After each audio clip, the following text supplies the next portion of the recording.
के जंगल में टुनटुनी नाम की एक चिड़िया अपनी 7 बेटियों के साथ रहती थी। टुनटुनी चिड़िया का पति कालू कौवा मजदूरी का काम किया करता था, लेकिन एक रोज उस पर कुछ शिकारी पक्षी हमला कर देते हैं, जिस वजह से उसकी मौत हो जाती है। अपने पति की मौत के बाद घर की और अपनी 7 बेटियों की जिम्मेदारी अकेली टुनटुनी चिड़िया के कंधों पर आ गई।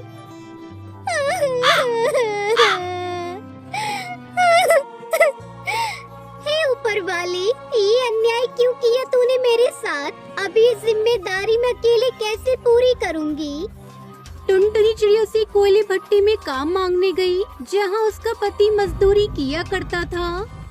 आगे बढ़ने से पहले एक माँ के बिना घर चलाना कितना मुश्किल होता है, जो दिन रात अपने परिवार और बच्चों के लिए काम करती है। तो आज उस प्यारी सी माँ के लिए एक लाइक और एक सब्सक्राइब जरूर कर देना, और साथ ही अपनी प्यारी सी माँ के लिए कमेंट में ये इमोजी जरूर सेंड कर देना।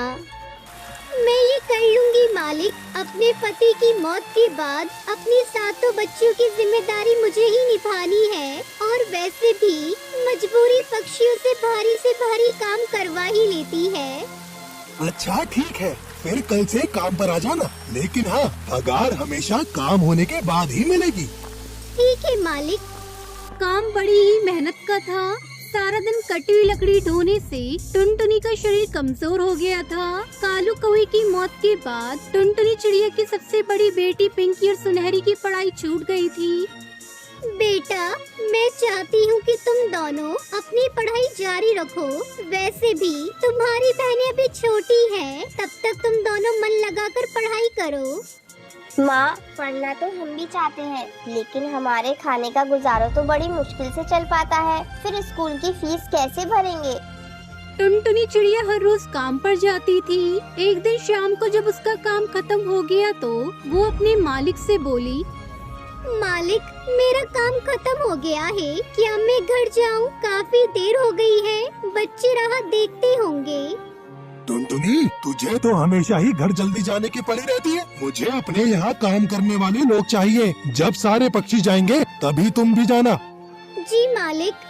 मालिक हमेशा उसका अपमान करता था और समय पर पैसे भी नहीं देता था। मालिक, काम खत्म हो गया है, अब आज के पैसे दे दीजिए। पैसे खत्म हो गए हैं, घर में भोजन भी नहीं है। आज पैसे खत्म हो गए, कल ले लेना।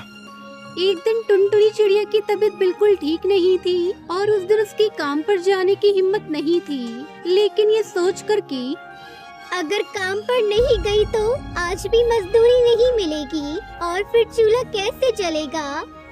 ऐसा सोचकर टुनटुनी चिड़िया उठी और अपने काम पर निकल गई। लेकिन उस दिन तबीयत खराब होने के कारण और तेज धूप में काम करने से उसे चक्कर आ जाते हैं और सारी लकड़ियाँ उसके ऊपर गिर जाती हैं। उसके पैर से काफी खून बहने लगता है। उसकी चीख सुनकर वहाँ बाकी सब मजदूर पक्षी आ जाते हैं। अरे इसके तो चोट लग गई है भैया, अरे इसके पैर से तो काफी खून आ रहा है। मेरी सारी लकड़ियाँ बर्बाद कर दी तूने। मैंने तुझे कहा था ना, ये तेरे बस की बात नहीं है। मुझे माफ कर दो मालिक, आज तबीयत खराब है, इसलिए चक्कर आ गया था और सारी लकड़ियाँ मुझ पर गिर गई। मुझे माफ कर दीजिए मालिक। चल अब निकल तू यहाँ से। मालिक, कुछ पैसे दे दीजिए, अपना इलाज करवा लूंगी और बच्चों को खाना खिला दूंगी। अगर पैसे चाहिए तो तुझे आज रात भी यहाँ काम करना पड़ेगा। नहीं करेगी तो चली जा यहाँ से।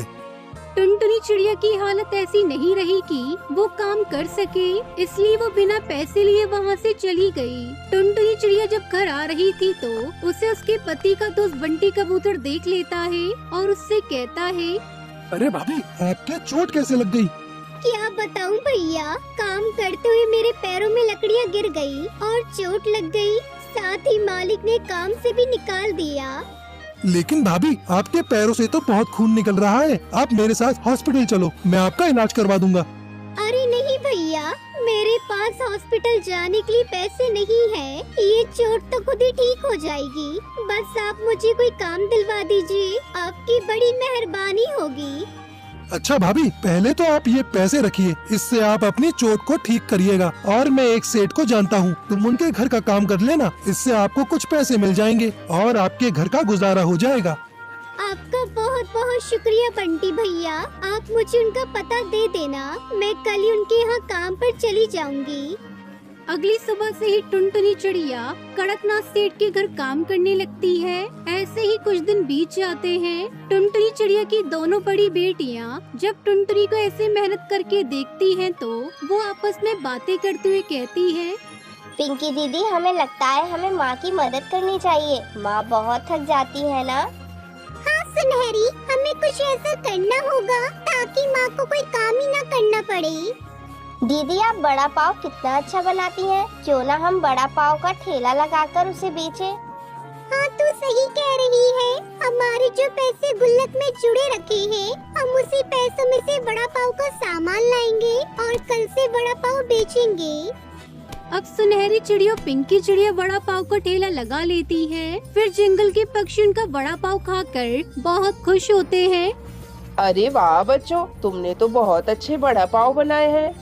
इस तरह उनके बनाए बड़ा पाव पूरे जंगल में मशहूर हो जाते हैं। अब पिंकी और सुनहरी शाम को जब पैसे लेकर टुनटुनी चिड़िया के पास जाती है तो वो टुनटुनी से कहती है, माँ ये देखो, हमने आज बड़ा पाव बेचे और कितने सारे पैसे भी आ गए। ये लो, अब आपको काम करने की कोई जरूरत नहीं है। अब हम बड़ा पाव बेचकर आपको पैसे देंगे।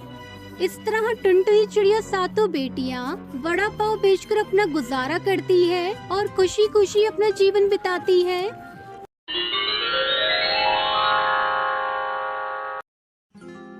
टुनटुनी और पिंकी चिड़िया दोनों सगी बहनें थी। टुनटुनी मेहनती थी लेकिन पिंकी लालची थी। दोनों एक दिन पेड़ की डाल पर बैठी थी। अरे पिंकी, मैं सोच रही थी कि हमें कुछ खेती करनी चाहिए जिससे हमारा गुजर बसर हो सके और हमें दाने की तलाश में न जाना पड़े। बहन, तुम तो सही कह रही हो, लेकिन हम खेती करेंगे किस चीज की? हमें तो कुछ उगाना भी नहीं आता, फिर हम खेती कैसे करेंगे? तो उसकी चिंता मत कर, हम जंगल में आए नए बास चाचा से जाकर पूछ लेंगे। उन्हें बड़ी अच्छी खेती करनी आती है। बात तो तू सही कह रही है। चल बास चाचा के पास चलते हैं। तब तक आप लोग हमारे इस वीडियो को लाइक और अगर आपने हमारे चैनल को सब्सक्राइब नहीं किया है तो जल्दी से सब्सक्राइब कर लें और कमेंट सेक्शन में जरूर बताएं कि आपको हमारी ये कहानी कैसी लगी। दोनों उड़कर बुल्ला बास के पास पहुंच जाती है। बुल्ला बास अपना काम कर रहा था। बास चाचा, अरे बास चाचा, तुम क्या कर रहे हो? अरे कुछ नहीं, बस खेतों का ही काम कर रहा था। ऐसी दवाई बना रहा था जिससे फसलों में कीड़े ना लगे और मेरी फसल बहुत अच्छी हो जाए। लेकिन ये तो अच्छी बात है, फसलों में कीड़ा लगेगा तभी तो हमें कीड़े खाने को मिलेंगे। तुम तो बच्ची हो, बच्ची ही रहोगी। तुमको बस खाने की पड़ी होती है। अरे कीड़े तो हम एक दिन में खाकर खत्म कर देंगे, लेकिन हमें जिंदा रहने के लिए तो खेती करनी पड़ेगी ना, ताकि हम बरसात के मौसम में आराम से बैठकर खा सके। चाचा, तुम्हारी बात बिल्कुल सही है। हम इसी काम से तुम्हारे पास आए थे। अच्छा, आज कौन सा काम था ऐसा कि तुम दोनों छोटी चिड़ियों को चाचा की याद आ गई? हम भी खेती करना चाहते हैं, लेकिन समझ नहीं आ रहा है कि हम किसकी खेती करें। अरे तुम दोनों को खेती करने की क्या जरूरत है? तुम दोनों मेरे यहाँ से ही दाना पानी लेकर चली जाना। चाचा, हम भी मेहनत करना सीखना चाहते हैं। हाँ तो एक काम करो, मेरे पास मटर के बीज रखे हैं, तुम दोनों मटर की खेती कर लो। बुल्ला बास उनको खेती के बारे में सब बता देता है। दोनों अपने घर के पास आ जाती है। ये जमीन बहुत अच्छी है हमारी खेती करने के लिए। हमें इस जगह पर ही खेती करनी चाहिए। पिंकी लालची किस्म की थी। वो कुछ सोचकर कहती है, नहीं नहीं, ये तो हमारे घोंसले से बहुत दूर हो जाएगा। तुम ऐसा करो, मेरे घोंसले के पास खेत बना लो, मैं वहाँ से उस पर निगरानी भी करती रहूँगी। अरे वाह, ये तो बहुत अच्छा रहेगा। दोनों चिड़िया मेहनत से खेत बनाती है, उसमें मटर उगाती है और एक रात जोर से बारिश होती है जिससे खेत में मटर की फसल बहुत अच्छी आती है।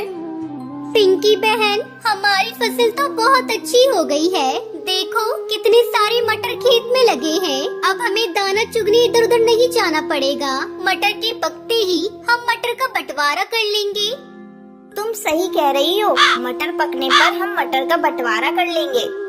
दोनों चिड़िया रात में अपने अपने घोंसले में सोने जाती है। तब पिंकी सोचती है, अगर मटर का बंटवारा हुआ तो हमें बराबर बराबर मटर मिलेंगे। क्यों ना मैं ऐसा करूं कि टुनटुनी से छुपकर थोड़े से मटर पहले से ही अपने घोंसले में लाकर रख लूं। वो ये सोचकर खेत की तरफ जाती है और रात में मटर के कच्चे दाने उठाकर अपने घोंसले में रखने लगती है। रात भर वो यही करती रहती है। ऐसे उसके पास बहुत सारे मटर के दाने इकट्ठे हो जाते हैं। अगली सुबह, हे भगवान, ये हमारी खेत की फसल कौन बर्बाद कर गया है। ऐसा लग रहा है जैसे कोई मटर चुरा कर ले गया हो। बहन, होगा कोई कौवा चोर। चल तू इतनी उदास मत हो, जिसका नसीब का था वो ले गया। कुछ दिनों बाद दोनों चिड़िया खेत पर जाती है। अब मटर भी पक गए हैं, अब हमें बंटवारा कर लेना चाहिए। हाँ तो सही कह रही है। दोनों मटर के दानों को बांट लेते हैं और अपने अपने घोंसले में रख लेते हैं। टुनटुनी अपने घोंसले में आकर कहती है, कितनी मेहनत से हमने मटर उगाए थे, लेकिन न जाने किसने चोरी कर ली। खैर जो भी हो, मुझे जितनी मटर मिली है ये मेरे लिए बहुत है। मैंने टुनटुनी को पागल बना दिया और उससे ज्यादा मटर हासिल कर ली। अब मुझे पूरे साल कुछ करने की जरूरत नहीं रहेगी। वो सो जाती है, लेकिन कुछ दिन बाद उसके हरे मटर के दाने खराब हो गए थे, जिस वजह से सूखे मटर भी खराब होने लगे थे। और देखते ही देखते सारे मटर के दाने खराब हो गए। तब वो बैठकर रोने लगी। टुनटुनी उसके पास आई। अरे पिंकी बहन, क्या हुआ? तू रो क्यों रही है? बहन, मेरे सारे मटर के दाने खराब हो गए हैं। लेकिन मेरे मटर के दाने तो बिल्कुल सही हैं। तेरी मटर के दानों को क्या हुआ? मैंने लालच में आकर उस रात हरी मटर के हरे दाने चुरा कर रख लिए थे। ठीक से पक्के ना होने की वजह से वो मटर के दाने खराब होने लगे और उन्होंने बाद में सूखी मटर के दानों को भी खराब कर दिया। मेरा लालच मेरे किसी काम नहीं आया। मैं भूखी मर जाऊंगी। एक भी मटर का दाना नहीं बचा। तुझे अपनी गलती का एहसास तो हुआ, और हाँ, लालच करना बिल्कुल भी सही बात नहीं है। तो चिंता मत कर, मेरे मटर के दानों में से आधे मटर तू ले ले। बहन, मैंने तेरे साथ धोखा किया, फिर भी तूने मेरी इतनी मदद की, इसके लिए बहुत बहुत धन्यवाद। कोई बात नहीं, कम से कम तेरे लालच की आदत तो दूर हो गई। हम फिर से खेती कर लेंगे। और दोनों चिड़िया हंसते हंसते गले लग जाती है।